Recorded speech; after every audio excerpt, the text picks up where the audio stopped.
বন্ধুরা, এটা তো গিনিদের বাড়ি, আর গিনিদের বাড়ির উঠোনে এখন টিনা তো জিকোকে নিয়ে ঘুরে বেড়াচ্ছে।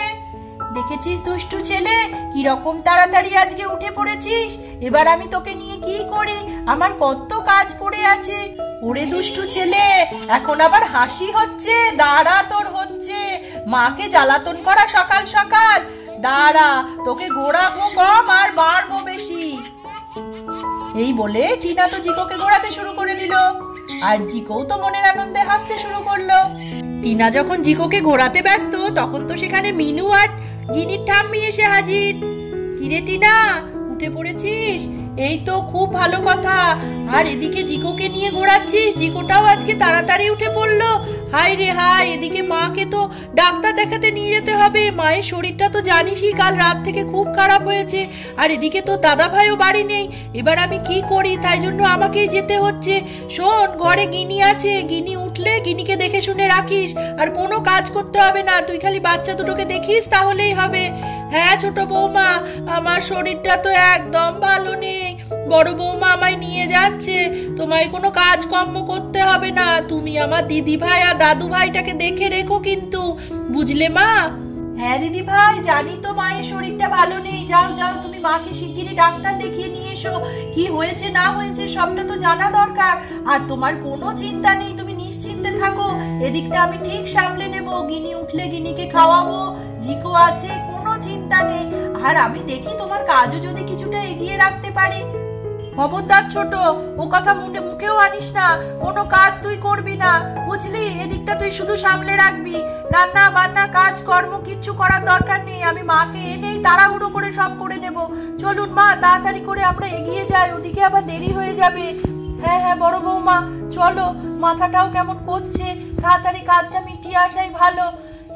বুঝলি ছোট, যা বলে গেলাম মাথায় রাখি। মিনু চলে যেতেই টিনা তো খুব চিন্তায় পড়ে গেল কাজগুলো নিয়ে, আর ও তো জিকোকে বোঝাতেও শুরু করে দিল। শোনো জিকো, তুমি একদম দুষ্টুমি করবে না, চুপ করেই পেরাম্বুলেটারে বসে থাকবে।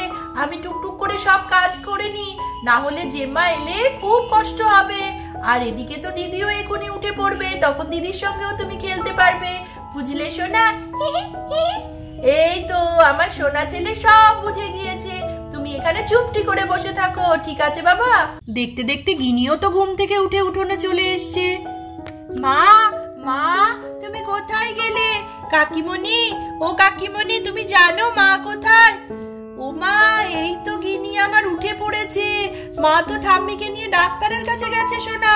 তুমি এক কাজ করো, তুমি ভাইয়ের সঙ্গে খেলা করো, আর আমি তাড়াতাড়ি করে তোমার খাবার বানিয়ে দিই। ও মা, তাই নাকি? মা ডাক্তারের কাছে গেছে, কই আমাকে তো কিছু বললো না। ঠিক আছে কাকিমণি, তুমি কাজ করো, আমি ভাইকে নিয়ে খেলা করছি। হ্যাঁ হ্যাঁ, তুই ভাইকে নিয়ে খেলা কর, আমি তাড়াতাড়ি তোর খাবারটা তৈরি করি। এই বলে গিনিও তো ভাইয়ের সাথে খেলতে শুরু করে দিল। এই ভাই, দাঁড়া দাঁড়া, তোকে আমি ঠেলছি। এই দেখ, আস্তে আস্তে ঠেলছি, দাঁড়া, আমি জোরে তোকে ঠেলে দেব, তখন তুইও মজা পাবি। কি মজা, কি মজা। হ্যাঁ, আরো মজা করবো আমরা, দাঁড়া দাঁড়া, কত খেলবো। এই ভাই দেখ, তোকে আমি এবার ঠেলে দেব, আর তুই দেখ কিরকম গড়িয়ে চলে যাবি। এই নে, হুশ করে ঠেলে দিলাম। আয় আয় আয়, আমার সঙ্গে আরেকবার আয়, আরেকবার টেনে টেনে নিয়ে আসি। দাঁড়া, তোকে আবার একবার মজা দিচ্ছি, জোরে ঠেলে দেব, কিরকম মজা হচ্ছে বল। এই বলে গিনি তো আবার জোরে ঠেলে দিল। দাঁড়া দাঁড়া, আবার তোকে টেনে নিয়ে আসবো আমি গিয়ে। এই দেখ, আয় আয় ভাই আয়, দেখ কি সুন্দর আবার ঠেলে দেব। দেখ, ঘোরানোর থেকে বেশি মজা হচ্ছে না? এই দেখ, আবার তোকে ঠেলে দেব। এই হুশ করে ঠেলে দিলাম, আর এই দেখ তুই কেমন গড়িয়ে চলে গেলি। কি মজা, কি মজা, কি মজা আসছে বল ভাই খেলাটাতে। দাঁড়া, তোর পেরাম্বুলেটারটা আমি আরেকবার নিয়ে আসি। এই আয় আয় ভাই, এদিকে আয় আয়। মীরা যখন খেলায় ব্যস্ত, তখন তো গিনিদের মাথার উপর হঠাৎ একটা বড় চিল পাখি এসে হাজির, আর সে তো বিকট আওয়াজে চিৎকার চেঁচামেচি করছে। আর গিনিদের মাথার উপরও তো ঘোরাঘুরি শুরু করে দিয়েছে, আর গিনিরাও তো মনে হচ্ছে বেশ ভয় পেয়ে যাচ্ছে।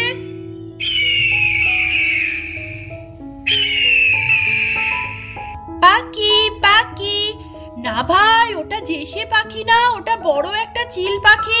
দেখছিলি না কিরকম জোরে জোরে চিৎকার করছে, কি ভয়ানক দেখতে। তুই তো ভয়ও পাচ্ছিস না, কিন্তু আমার যে ভীষণ ভয় লাগছে। যাক, এখন তো পাখিটা আর নেই মাথার উপর, তুই নিশ্চিন্তে বসে থাক। আমার তো আবার খুব চিন্তা হচ্ছিল, কাকিমণিকে এখন ডাকবো ভাবছিলাম, কিন্তু কাকিমণিও তো কাজে ব্যস্ত। থাক, আমি আরেকটু দেখি, আরেকবার এলে তখন না হয় কাকিমণিকে ডাকা যাবে। চল ভাই, আমরা আবার খেলা শুরু করি। এই বলে গিনি তো আবার খেলতে শুরু করে দিল জিকোর সঙ্গে। গিনিরা যখন খেলতে শুরু করেছে তখন তো চিল পাখিটা আবার চলে এসছে। ওমা, চিলটা তো আস্তে আস্তে নিচের দিকে নেমে আসছে, আর হঠাৎ করে তো গিনির কাছে চলে এসছে, আর গিনিকে ঠুকরে দিয়ে তো আবার চলে গেল। আহা, কত জোরে লেগে গেল আমার। চিলটা কত বদমাইশ, আমার কপালে এসে ঠুকরে দিল, কত ব্যথা করছে। যাই যাই, কাকিমণিকে গিয়ে ডেকে নিয়ে আসি। তাড়াতাড়ি করে গিয়ে দেখায় আমাকে কত জোরে এসে ঠুকরে দিয়ে চলে গেছে। কাকিমণি, কাকিমণি, দেখো দেখো, আমার কপালে কত জোরে চিল এসে ঠুকরে দিয়ে গেল। কি চিল? আমিও একটা আওয়াজ পাচ্ছি, চিল এসছিল।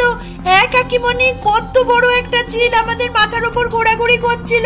আমি তো বেশ ভয়ই পাচ্ছিলাম, আবার হঠাৎ করে এসে দেখো না আমার কপালে কিরকম করে ঠুকরে দিয়েছে। আমার কপালে খুব ব্যথা করছে কাকিমণি। তুমি কোনো চিন্তা করো না গিনি, তুমি শিগগিরই চলো, চিলটাকে তাড়াতে হবে। ও তো না হলে ভাইয়েরও কোনো ক্ষতি করে দিতে পারে। উমা, তাই তো, চল চল চল, জিকোকে তাড়াতাড়ি গিয়ে দেখি। ওই দেখো কাকিমণি, চিলটা আবার এসছে, তোমাকে বলছিলাম না, চলো চলো আমরা তাড়াতাড়ি ভাইকে বাঁচাই। হ্যাঁ হ্যাঁ, ভাইকে নিয়ে তাড়াতাড়ি ঘরে রেখে আসতে হবে। চল চল, তাড়াতাড়ি চল। চিলটা তো বেশ ভয়ানক, এত বড় চিল তো আমি দেখিনি আমাদের বাড়িতে। এদিকে তো চিলটা জিকোকে একা পেয়ে তাড়াতাড়ি করে পায়ে করে নিয়ে উড়ে যাচ্ছে মনে হচ্ছে। ও বাবা, কি ভয়ানক কাণ্ড! এবার তো জিকোকে নিয়ে ঘুরতে শুরু করলো চিলটা। এবার কি হবে? জিকো তো পড়ে যাবে মনে হচ্ছে।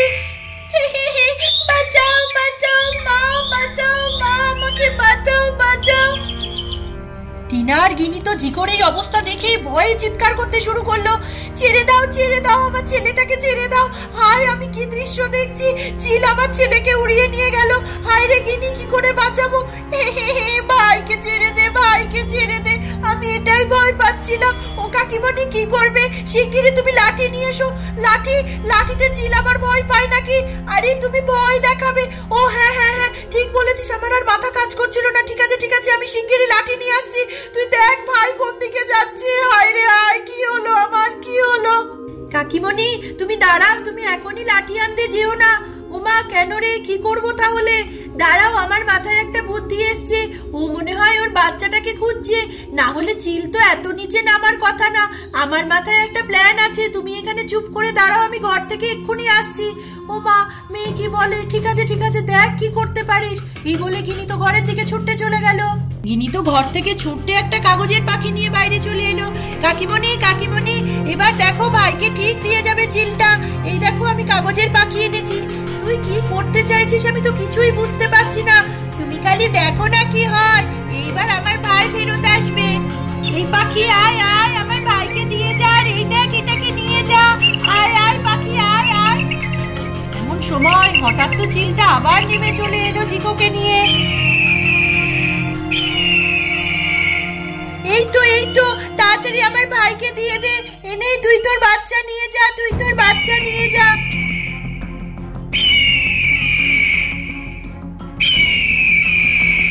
গিনির কাগজের পাখিটা দেখে তাড়াতাড়ি তো চিলটা নেমে চলে এসেছে, আর জিকোকে তো মনে হচ্ছে নামিয়ে দেবে।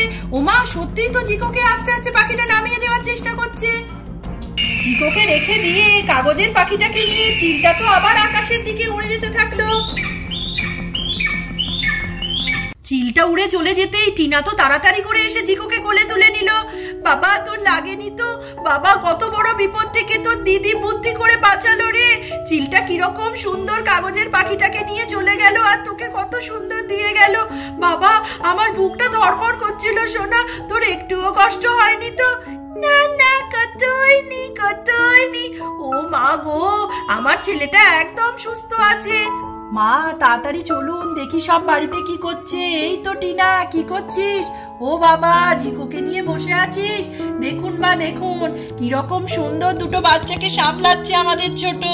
হ্যাঁ, ও তো পারবে, ও তো দায়িত্ব নিয়ে কাজ করে, তাই না?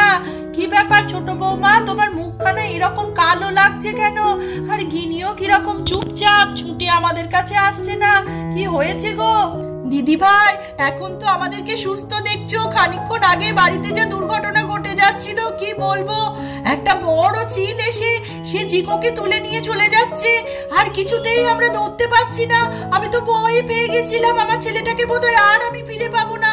সেই সময় তোমার মেয়ের সে কি বুদ্ধি, ও তো বুদ্ধি করে ঘর থেকে একটা কাগজের পাখি এনে চিলটাকে দেখাতেই চিলটা ওটা নিয়ে চলে গেল, আর আমার জিকোকেও রেখে দিয়ে গেল মাটিতে। আমি তো ভাবলাম জিকোর কোনো ক্ষতি করেছে কিনা, দেখলাম না, জিকো একদম সুস্থ। কি বুদ্ধি কি বুদ্ধি গিনির বাবা, গিনির বুদ্ধি না থাকলে আজকে আমি ছেলেকে ফিরে পেতাম না। আর চিলটাও কি বলতো, নিজের বাচ্চাকে খুঁজতে বোধহয় এদিকে এসেছিল, গিনির মাথাতেও তো ঠুকরে দিয়েছিল। তারপরে গিনি এরকম বুদ্ধি করে চিলটাকে বাড়ি থেকে তাড়িয়ে দিল, আর জিকোকেও দেখো আমার কোলে ফিরিয়ে দিল। তোমার মেয়ের বুদ্ধি কি বুদ্ধি কি বুদ্ধি দিদি ভাই, মেয়ে একখানা তৈরি করেছো তুমি। ওরে বাবা রে, এত কিছু ঘটে গিয়েছে, আমি তো জানতাম আমার দিদি ভাইয়ের মাথায় খুব বুদ্ধি। দেখলে তো বড় বৌমা, গিনি আজকে কি রকম করেছে, ঠিক বুদ্ধি করে ভাইটিকে বাঁচিয়ে নিয়েছে। ভগবান আছে তো, দুর্গা দুর্গা মা। তাই তো, আমিও তো বুঝতে পারিনি, আমিও তো হলে হয়তো ভয় পেয়ে যেতাম। গিনি যে এরকম স্থির থেকে এরকম বুদ্ধি করে কাজটা করেছে, এটাই তো খুব আনন্দের। যাকে মা, তুমি খুব ভালো কাজ করেছো, আমি খুব খুশি হয়েছি। তাহলে দেখতেই পেলে বন্ধুরা, গিনিদের বাড়িতে আজকে কত বড় একটা চিল এসে জিকোকে তুলে নিয়ে চলে যাচ্ছিল, আর গিনি তো বুদ্ধি করে সেই চিলটার কাছ থেকে জিকোকে বাঁচিয়ে নিয়েছে। এরকমই আরো সুন্দর সুন্দর ভিডিও দেখতে হলে অবশ্যই চোখ রাখো টাইনি ভিলেজ সাগাতে। আর ভিডিওটি যদি ভালো লাগে তাহলে অবশ্যই একটা লাইক করে দিও, আর চ্যানেলটিকে অবশ্যই সাবস্ক্রাইব করতে ভুলো না যেন বন্ধুরা। আজকের মতন এটুকুই, টাটা।